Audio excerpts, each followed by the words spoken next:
Hello नमस्कार दोस्तों, मैं अंकित यादव क्लासेज में आपका हार्दिक स्वागत अभिनंदन एवं वंदन करता हूं। दोस्तों, आज हम अध्ययन करेंगे उत्तर प्रदेश यूपी बोर्ड कक्षा 10 का गणित का पेपर। देखिए, ये प्रीवियस ईयर क्वेश्चन पेपर है, सेम ऐसा ही इस बार आएगा। जो 27 तारीख को आपका एग्जाम होगा, तो केवल और केवल आप जो है वीडियो के अंत तक बने रहिए। इस जो एकदम ओरिजिनल पेपर है, इसको जो है अंत तक हम लोग देखेंगे। आप लोगों को देखना होगा। ये 822 ZZ इसका कोड है, 822 ZZ जो पिछले वर्ष हुआ था। ठीक है, तो इसको हल करेंगे। चलिए आइए देखते हैं। देखिए, पहला क्वेश्चन पूछा था इसमें।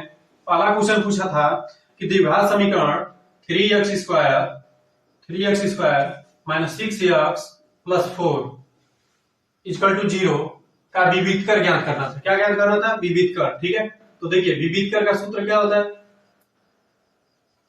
विविध कर को हम लोग डी से इंडिकेट करते हैं, तो होता है क्या इसका formula? B square minus 4ac। देखिए, यह ए है, यह बी है और यह सी है, तो इससे यहाँ पर मान लिख लेते हैं। चलिए यहाँ पर लिख लेते हैं। ए बराबर कितना दिया हुआ है? 3। बी बराबर कितना दिया हुआ है? -6। और सी बराबर कितना दिया हुआ है? 4। इसको इसमें रख दीजिए, बस आंसर आ जाएगा। बी स्क्वायर तो -6 का स्क्वायर, तो -6 का स्क्वायर यहाँ पर लिख देंगे। -6 का स्क्वायर 4 गुणे ए का मान कितना दिया हुआ है? 3 गुणे सी का मान कितना दिया हुआ है? 4। यहां से सी है यह। ठीक है, अब देखिए, -6 दो बार तो 6 छड़ेंगे 36, माइनस माइनस प्लस हो जाएगा। 4 चौको 16 तिया 48। अब देखिए, ये बड़ा वाला में से छोटा वाला घट जाएगा 36, तो माइनस बड़ा चिन्ह है तो माइनस लग जाएगा। 48 में 36 निकालेंगे तो कितना जाएगा? 12 -12। देखिए, -12 ऑप्शन डी में दिया था, तो ऑप्शन डी पर इसको टिक कर लेंगे। बहुविकल्पी प्रश्न है। ठीक है, अब अगला सवाल को देखते हैं हम लोग। सेकंड क्वेश्चन पूछा था कि समीकरण 3x प्लस 2y बराबर 6, ठीक है, तथा y बराबर 0 का हल होगा। इसका हल निकालना है। ठीक है, अब इसका हल निकालना है, तो देखिए y बराबर 0 इसमें रख देंगे। इस समीकरण में y बराबर 0 रख देंगे। तो समीकरण दिया हुआ है 3x प्लस 2y का मान 0 बराबर 6। अब देखिए, 3x प्लस 2 का 0 में गुणा करेंगे तो क्या आएगा? 0 बराबर 6। तो 3x बराबर क्या हो जाएगा? 6। अब देखिए, x बराबर क्या हो जाएगा? 6/3, क्योंकि इधर गुणा में है तो भाग में हो जाएगा। 3 दूनी के 6। अब ये बताइए, इसको लिखते हैं हम लोग x का मान y। तो x का मान क्या दिया हुआ है? 2 और y का मान क्या दिया हुआ है? 0। तो 2 का मान 0 इसका आंसर हो जाएगा। विकल्प नंबर ए, ऑप्शन ए में दिया था दूसरा का। ठीक है, ऑप्शन ए में यह दिया था। अब चलिए अगला देखते हैं। तीसरा सवाल पूछा इसमें। तीसरा पूछा है कि बिंदुओं, थर्ड क्वेश्चन, बिंदुओं ए और बी, जिसका ए का निर्देशांक दिया हुआ है -4,2 और बी का दिया हुआ है 5,6। ठीक है, को जोड़ने वाला रेखाखंड का मध्य बिंदु जो है, यहाँ पर मान लीजिए मध्य बिंदु सी है, तो इसका निर्देशांक दिया हुआ है a/8 और दिया है 4। ठीक है, तो इस ए का मान पूछ रहा है। हम जानते हैं कि इसका जो यह मध्य बिंदु है, इन दोनों पे जोड़ के आधा होता है। इसका जोड़ का यह आधा होता है। ठीक है, तो इसका मान लीजिए मध्य बिंदु x का मान y है, तो x का मान निकालना हो तो निकालेंगे x बराबर -4 धन 5/2। माने इसको और इसको जोड़ के आधा कर देंगे तो x का मान आ जाएगा। और y का मान निकालना होता है तो इसको जोड़ के 2 धन 6/2 आधा कर देते हैं तो y का मान आ जाता है। तो हमें x वाले से मतलब है, क्योंकि इस मान को निकालना है। x बराबर, इन दोनों को हल करेंगे तो आ जाएगा 1/2। x का मान कितना आ गया? 1/2।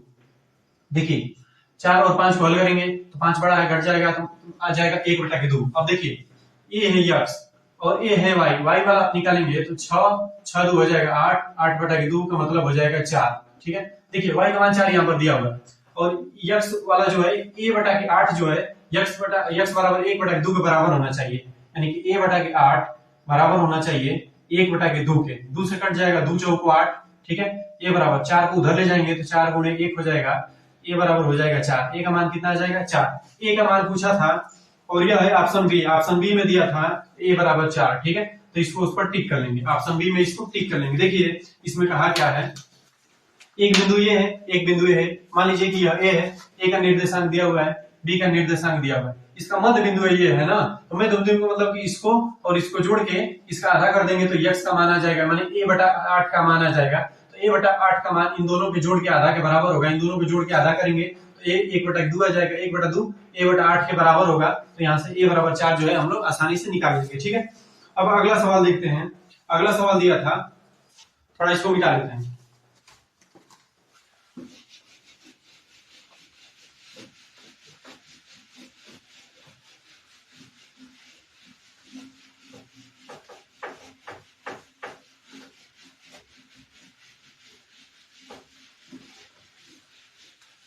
चलिए देखिए, अगला सवाल दिया था कि यदि त्रिभुज एबीसी में AB बराबर 6 कड़ी में 3 सेंटीमीटर, AC बराबर 12 सेंटीमीटर, BC बराबर 6 सेंटीमीटर, तो B का मान ज्ञात करिए। देखिए एक त्रिभुज है, थर्ड क्वेश्चन है, थर्ड तो हो गया है, फोर्थ वाला क्वेश्चन है।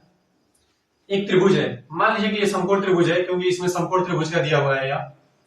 ठीक है, अब देखिए इसमें दिया है इसको 12 और इसको दिया है 6 और यहां पर दिया है 6 कड़ी में 3। ठीक है, लिखा है कि AB बराबर 6 कड़ी में 3। ठीक है, और AC बराबर लिखा है 12 और BC बराबर 6 सेंटीमीटर, सब सेंटीमीटर में है। तो पूछा है इस कोण B का मान कितना होगा, इस कोण B का मान कितना होगा। पहले तो चेक करेंगे कि यह समकोण त्रिभुज है कि नहीं। अगर यह समकोण त्रिभुज है तो कोण B का मान हो जाएगा 90 अंश, सीधे। तो देखेंगे तो इसमें कर्ण का वर्ग क्या होता है, कर्ण का वर्ग बराबर आधार का वर्ग प्लस लंब का वर्ग। कर्ण का वर्ग यानी कि 12 का वर्ग कितना हो जाएगा 144, 12 पर 144। आधार का वर्ग 6 छड़े का क्या हो जाएगा 36, प्लस लंब का वर्ग 6 कड़ी में 3 2 बार, इसका गुणा कर दीजिए, 6 कड़ी में 3 गुणे 6 कड़ी में 3। अब देखिए 144 बराबर 36 धन 6 छड़े का 36 और 36 यहाँ कितना होता है दोस्तों 36 गुणे 3, इन दोनों का गुणा होगा तो यह 3 हो जाएगा और 6 छड़े का क्या होता है 36 होता है। 144 36 धन 6 3 18 3 3 9 1 10, 108 और 36 को जोड़ेंगे तो कितना आ जाएगा 144, इधर भी कितना है 144। इस प्रकार यह सिद्ध होता है कि यह जो है समकोण त्रिभुज है और समकोण त्रिभुज में ये वाला कोण कितने का होता है 90 अंश का। कोण B का मान पूछा था, इसलिए कोण B बराबर कितने अंश हो जाएगा 90 अंश। यह दिया हुआ है ऑप्शन नंबर ए में, तो ऑप्शन नंबर ए को टिक कर लेंगे। अब अगला सवाल देखते हैं। पांचवा सवाल है, वह बड़ी से बड़ी संख्या ज्ञात कीजिए जिसमें 125 और 70 को विभाजित करने पर शेषफल क्रमशः 8 और 5 प्राप्त होता है। देखिए पांचवा सवाल है, वह बड़ी से बड़ी संख्या ज्ञात करिए 125 और 70 दोनों को विभाजित करेंगे तो शेष जो है 8 और 5 प्राप्त होना चाहिए। इसमें भाग देंगे तो 8 और इसमें भाग देंगे तो देखिए इसमें से 8 और 5 को माइनस कर दीजिए, तो इसमें से 8 को माइनस करेंगे तो कितना आ जाएगा 5 है 15 में से 8 जाएगा तो कितना आ जाएगा 7। ठीक है, और इसको एक कैरी दे दिया तो 117 और इसमें से 5 को माइनस करने तो कितना आ जाएगा 65। इसका एचसीएफ निकाल दीजिए 65, ऐसे भाग देकर के आप एचसीएफ निकालते होंगे 65 में 65, तो कितने बच जाएगा एक बार में, तो यहाँ बचेगा 2 और यहाँ बचेगा 6 5 11 52, फिर 65 में भाग दीजिए 65 में 65, तो नहीं 52 में 52, तो यहाँ बचेगा 3 और यहाँ बच जाएगा आपका 1 13 से भाग दीजिए 13 24 33 होता है 13 चौका 52 कट जाएगा। ठीक है, तो इस प्रकार ये जो 13 होगा ये हो जाएगा इसका एचसीएफ और यही 13 इसका आंसर हो जाएगा। देखिए 13 से 125 में भाग देंगे तो 8 शेष बचेगा और 13 से 70 में भाग देंगे तो 5 शेष बचेगा। देख लीजिए ना, विश्वास हो तो ये देख लेते हैं। 13 से 70 में भाग देंगे 13 बचे 65, देखिए 5 को शेष बचा। यही कह रहा है कि ऐसी संख्या खोज के निकालिए जिस संख्या 125 में भाग दें तो 8 शेष बचे, 70 में भाग दें तो 5 शेष बचे। ठीक है, तो संख्या कौन सी निकल गई 13। ठीक है, तो पांचवा का आंसर क्या आ गया 13। अब देखेंगे हम लोग छठवां सवाल। चलिए ये देखते हैं छठवां सवाल।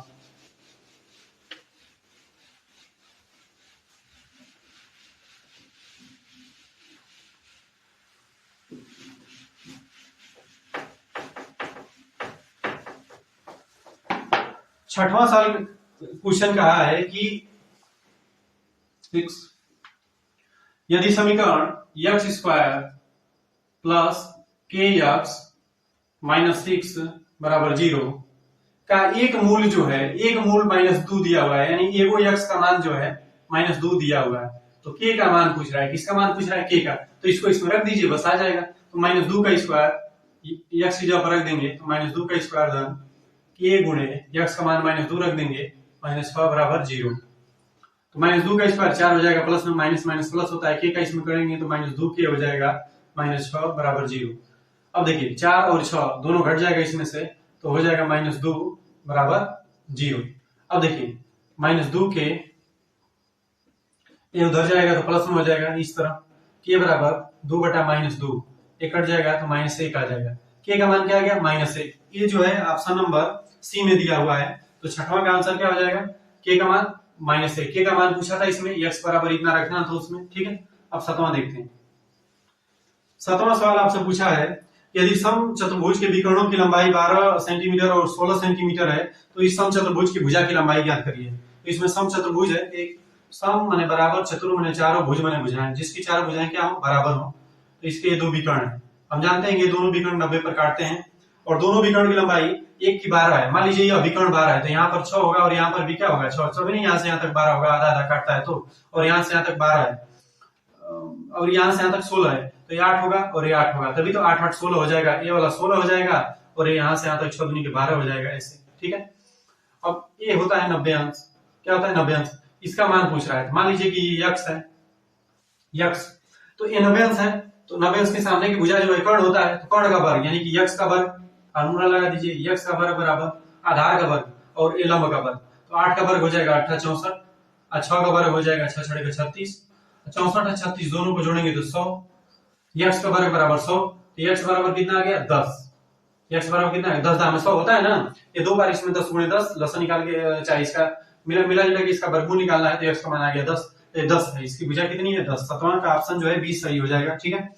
आठवां क्वेश्चन दिया था, आठवां आठवां दिया था साइन थीटा बराबर कॉस थीटा, ठीक है। तो आखिर ये थीटा का मान पूछ रहा है कि वो कौन सा कोण है जिस पर साइन थीटा जो है कॉस थीटा के बराबर होता है। तो आप जानते ही होंगे, ये तो 45 अंश, साइन 45 अंश का मान कितना होता है 1 बटा के कड़ी में 2, और cos 45 अंश का मान भी कितना होता है 1 बटा के कड़ी में 2। इसलिए थीटा का मान क्या होना चाहिए 45 अंश, क्योंकि थीटा साइन 45 अंश का मान भी 1 बटा कड़ी में 2 और cos 45 अंश का, और ये दोनों क्या होते हैं बराबर। तो ऐसे समझ जाएंगे आप। इसका ट्रिक भी हम जो है कभी वीडियो लाएंगे तो उसमें बताएंगे। नौवां जो है क्वेश्चन, नवा क्वेश्चन दिया है कि संख्या 144 का भाज्य गुणनखंडों की घातों का योगफल ज्ञात करिए। संख्या क्या दिया हुआ है 144, संख्या 144, इसका भाज्य गुणनखंड निकालना है, यानी 144 का हमें लौसा निकालना है।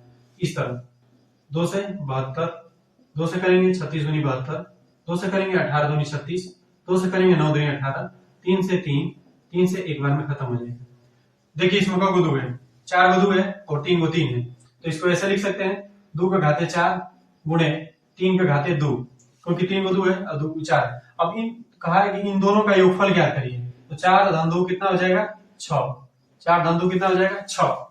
पूछा इसमें यही दिया था कि 144 के गुणनखंडों के, ये जो गुणनखंड है गुणनखंडों के घातों का योगफल, के घातों का योगफल, 4 और 2 जो घात है इसका योगफल ज्ञात करिए। इसी चीज को जो है पूछा था, ठीक है।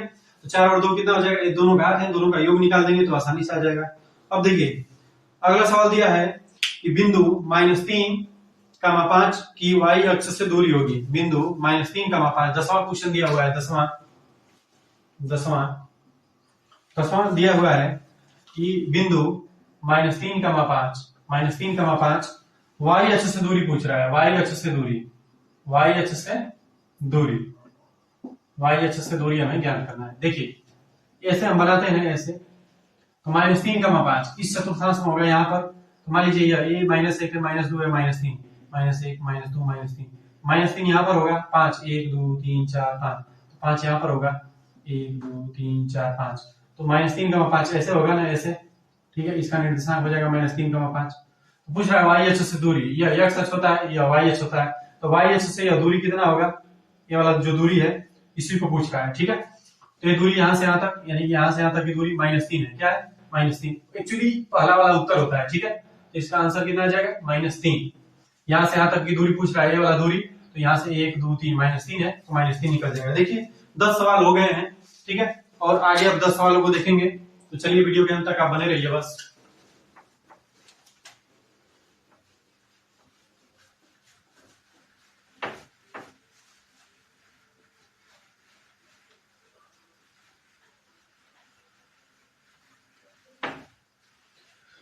देखिए अब 11वां सवाल क्या पूछा हुआ है, 11वां सवाल पूछा हुआ है साइन 15 अंश बटा के कास 75 अंश का मान पूछ रहा है। साइन 15 अंश बटा के कास 75 अंश, ठीक है।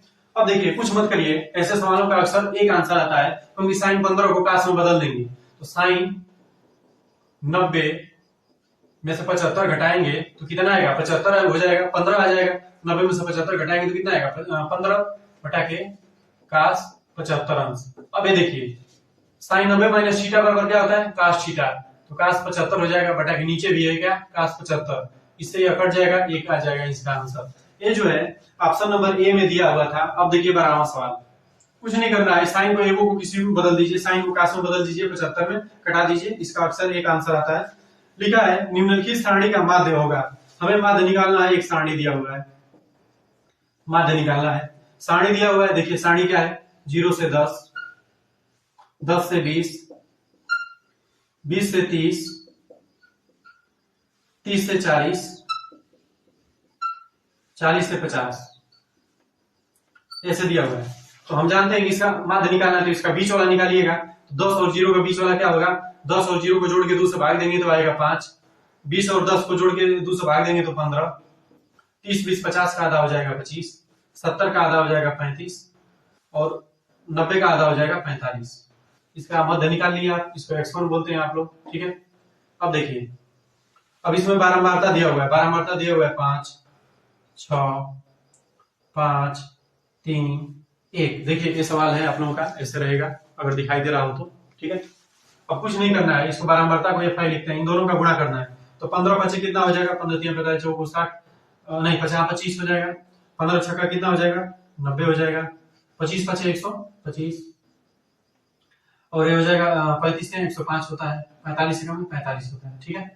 अब देखिए ये बारंबारता को जोड़ देते हैं, तो बारंबारता को जोड़ेंगे 6 5 11 11 और 5 16 17 18 19 20, कितना आ जाएगा, 20 आ जाएगा। इसको जोड़ेंगे तो 20 हो गया, ठीक है। और इसको भी जोड़ देते हैं, 25 90 125 से सब जोड़ेंगे तो आएगा 390, ठीक है। इसको F5 बोलते हैं। माध्य निकालते समय 390 में 20 से भाग दे देंगे तो माध्य आ जाएगा 390 डिवाइड बाई 20, यानी फ्रीक्वेंसी से भाग दे देंगे, 0 से 0 कट जाएगा, इसका माध्य आ जाएगा 19 दूनी 38 39 19.5, 2 से भाग देंगे 39 में तो इतना इसका आंसर आ जाएगा। देखिए कुछ नहीं करना है, इसका फार्मूला होता है माध्य का समेशन ऑफ xi fi बटा समेशन ऑफ फ्रीक्वेंसी, यानी कि इस f वाले को जोड़ के, यानी कि बारंबारता को जोड़ करके और xi fi जो बारंबारता और इसका मध्य वाले का गुणा किए हैं, इसको इसमें भाग दे दीजिए तो वही आपका आंसर आ जाएगा 19.5। ये जो है ऑप्शन आपका डी सही था 12वां क्वेश्चन का। अब देखिए 13वां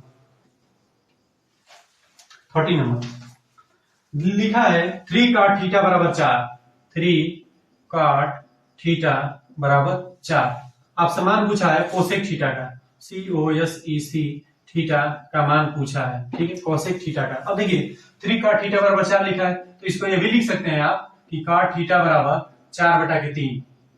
इस 3 को इधर भेजेंगे तो ये हो जाएगा 4 बटा के 3। अब देखिए जब आप त्रिकोणमिति ऐसे बनाते हैं, ऐसे मान लीजिए कि cot थीटा के लिए है, ठीक है, तो LAL KKA, ठीक है, यह साइन का है, यह कास का है, ये टेन का, टेन का उल्टा काट होता है, टेन का उल्टा काट होता है।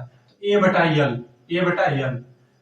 ठीक है, ये माने आधार बटा लंब होता है, आधार बटा लंब। तो 4 क्या है, आधार है, और 3 क्या है, लंब है। तो इस कर्ण को निकाल लेंगे तो कर्ण आ जाएगा 5।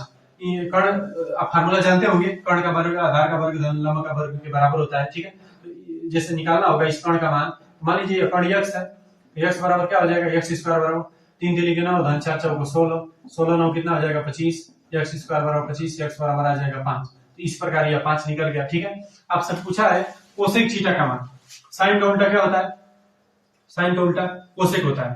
तो यल बटा के के साइन का फार्मूला है, तो कास का फार्मूला हो जाएगा, इस कोसेक का फार्मूला इसका उल्टा हो जाएगा के बटा यल। तो के बटा यल निकालना है, के का मान क्या दिया हुआ है 5, यल मतलब लंब, लंब का मान क्या दिया हुआ है यहाँ से 3, तो इसका आंसर क्या हो जाएगा 5 बटा 3, ठीक है। ये ऑप्शन नंबर सी में आपका दिया हुआ था, ऑप्शन नंबर सी के बटा यल।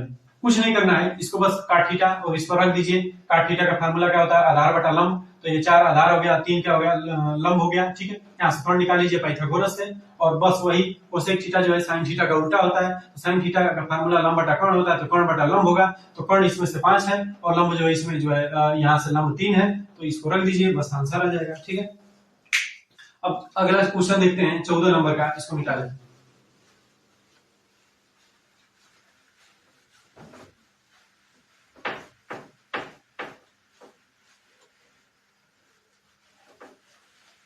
देखिए 14 नंबर का क्वेश्चन है कि यदि दो गोलों के आयतनों का अनुपात 27 संबंधे 64 है।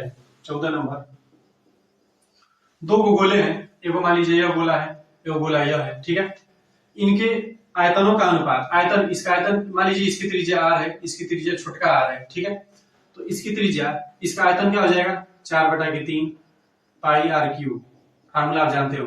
ठीक है, और इसकी त्रिज्या r है, तो इसका हो जाएगा 4/3 पाई r क्यूब, ऐसे छोटका वाला। इन दोनों का अनुपात पूछ रहे थे, पहले बड़का लिखेंगे फिर छोटका, इससे क्या हो जाएगा, कट जाएगा, पाई से पाई क्या हो जाएगा, कट जाएगा। ये अनुपात कितना दिया हुआ है 27/64, ऐसे दिया हुआ है। लिखा है कि दो गोलों के आयतनों का अनुपात जो है 27 संबंधे 64 है, तो आयतन, दोनों का आयतन का अनुपात निकालेंगे, 27/64 के बराबर है।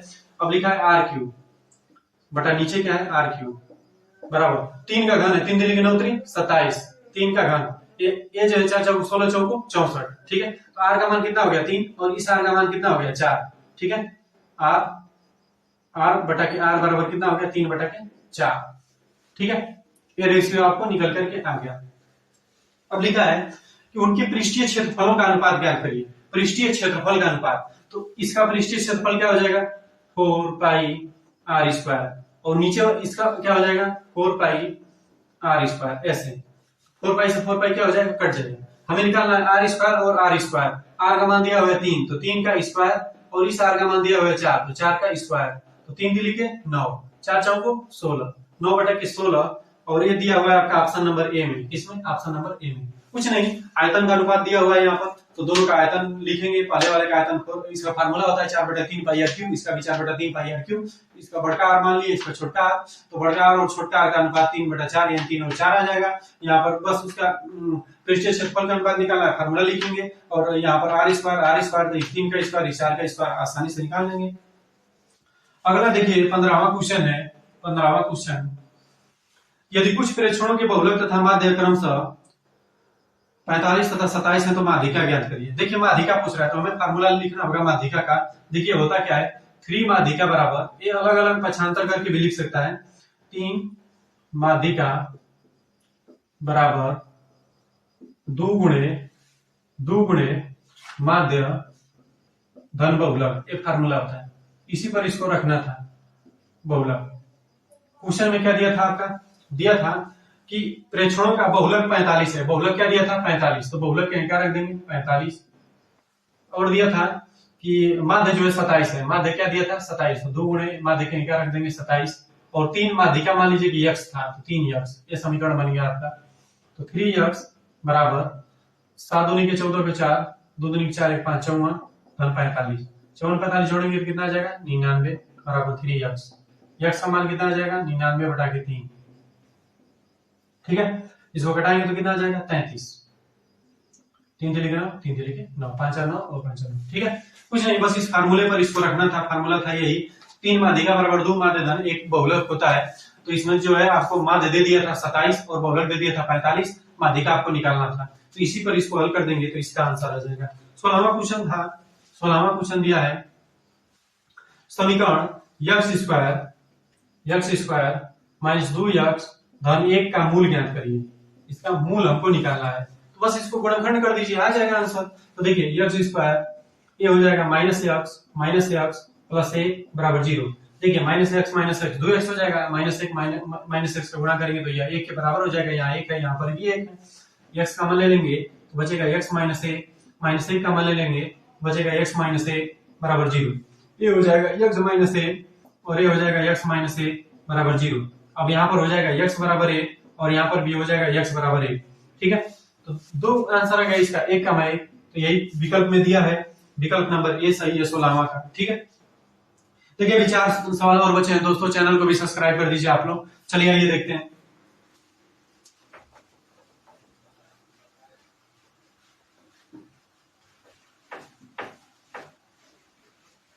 देखिए इसमें से प्रश्न जो है, जो फार्मूला आपको बता रहे हैं, तो बहुविकल्पी प्रश्न आएगा तो इसी में से आएगा। माने प्रश्न तो ये नहीं रहेगा, लेकिन फार्मूला जो इसमें लगा रहे हैं, इन्हीं में से लगा हुआ फार्मूला आ सकता है। देखिए 17वां सवाल देखिए, 17वां सवाल दिया था कि 7, 13, 20, 17, 3x का समांतर माध्य जो दिया था, माध्य 18। माध्य कितना दिया था? 18।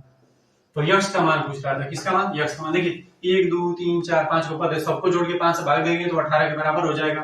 7 धन 13 धन 20 धन 17 धन 3x बटा के 1 2 3 4 5, 5 से भाग दे देंगे तो 18 के बराबर। आप जानते होंगे कि कुल पदों का योग बटा कुल पदों की संख्या माध्य का फार्मूला होता है। तो अब इसको जो है जोड़ दीजिएगा। 13 7 20 20 20 40 40 10 50 5 7 57। ठीक है, तो 57 धन 3x और इस 5 को उधर भेजिएगा। 18 बचे कितना होता है? 18 बचे 90। ठीक है, तो 3x बराबर 90 माइनस 57। तो 3x बराबर 90 में 57 निकालेंगे तो कितना बचेगा दोस्तों? 33। कितना बचेगा? 33। x बराबर 33 बटा 3 बराबर 11। x का मान कितना आ गया? 11। कुछ नहीं करना है, यहाँ पर एक मान लीजिए, नीचे 3 गुणा कर दीजिए तो 18 बचे कितना होगा? 90। और एक का इसमें गुणा कर दीजिए, इसको हल करेंगे तो ये आ जाएगा। इसको जोड़ देंगे तो 57 हो जाएगा। 3x यहाँ पर है ऐसे बराबर 90। ठीक है, थोड़ा सा फास्ट मोड में कर दिए हैं। अब देखिए अगला सवाल दिया था 18वां सवाल था 3 बटा के x माइनस 2x बराबर 2 बटा x।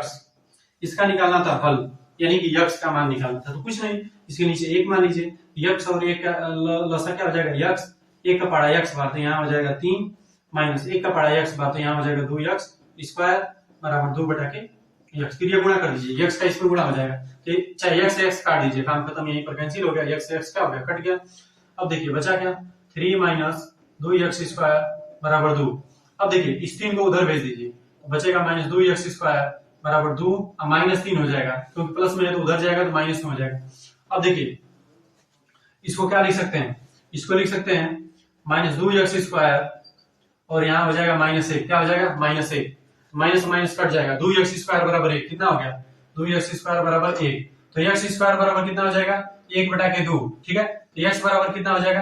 अंडर रूट में इसको डालेंगे, 1 बटा के 2 अंडर रूट में। ठीक है, तो अंडर रूट कहीं भी लग जाता है तो प्लस माइनस हो जाता है, तो प्लस माइनस 1 बटा के 2 इसका आंसर हो गया। ठीक है, और ये दिया था आपका ऑप्शन नंबर ए में। इसको तो आप हल कर लेंगे, आसान सवाल है। ये दिया था आपका ऑप्शन नंबर ए में। अब देखिए 19वां सवाल हम देखेंगे। 19वां नंबर का सवाल है, दो समरूप त्रिभुजों की भुजाएं 4 समद्व 7 के अनुपात में है। दो को समरूप त्रिभुज है। ठीक है, दो को समरूप त्रिभुज है, इनकी भुजाएं जो है 4 समद्व 7 के अनुपात में है। तो पूछा है कि इनके क्षेत्रफलों का अनुपात। कुछ नहीं करना, इसका क्षेत्रफल का अनुपात जब की बात आएगी, क्षेत्रफल का अनुपात, तो फार्मूला होता है कि पहली भुजा का स्क्वायर माने जो 4 है इसका स्क्वायर और नीचे वाली भुजा का स्क्वायर 7 का स्क्वायर। तो 4 चौको 16, 7 7 49, अनुपात आ गया 16 संबंध 49। ये जो है किस विकल्प में दिया था? ये ऑप्शन नंबर बी में दिया था। अब लास्ट सवाल देखेंगे, 20वां जो है अंतिम सवाल। 20 को विकल्पी प्रश्न आया था, आता भी है। यदि एक वृत्त का क्षेत्रफल तथा परिमाप संख्यात्मक रूप से समान हो तो उस वृत्त की त्रिज्या होगी। देखिए एक वृत्त है, ठीक है, इस वृत्त का क्षेत्रफल और इसी वृत्त का परिमाप दोनों बराबर है। तो इस वृत्त का क्षेत्रफल का फार्मूला क्या होता है? पाई आर स्क्वायर। इसके परिमाप का फार्मूला क्या होता है? 2 पाई आर। ये दोनों को बराबर दिया है संख्यात्मक रूप से। पाई से पाई क्या हो जाएगा? कट जाएगा। इसमें 2 आर है और यहाँ पर 1 आर है। माने कहने का मतलब ये ऐसे लिख सकते हैं, इसको 2 गुणे आर, तो 1 आर से 1 आर कट जाएगा, तो बचेगा आर बराबर 2। आर बराबर कितना बचेगा? 2। तो लिखा है कि उस वृत्त की त्रिज्या होगी, तो आर का मान कितना है? 2। तो 2 मात्रक, उसकी त्रिज्या कितनी हो जाएगी? 2 मात्रक। अब देखिए 2 मात्रक ऑप्शन नंबर डी में दिया हुआ था दोस्तों। ठीक है, इस प्रकार अगर वीडियो अच्छा लगे और भी चाहिए तो बताइएगा, और भी वीडियो बनाएंगे। चैनल को सब्सक्राइब कर दीजिएगा। आज के लिए इतना ही, धन्यवाद।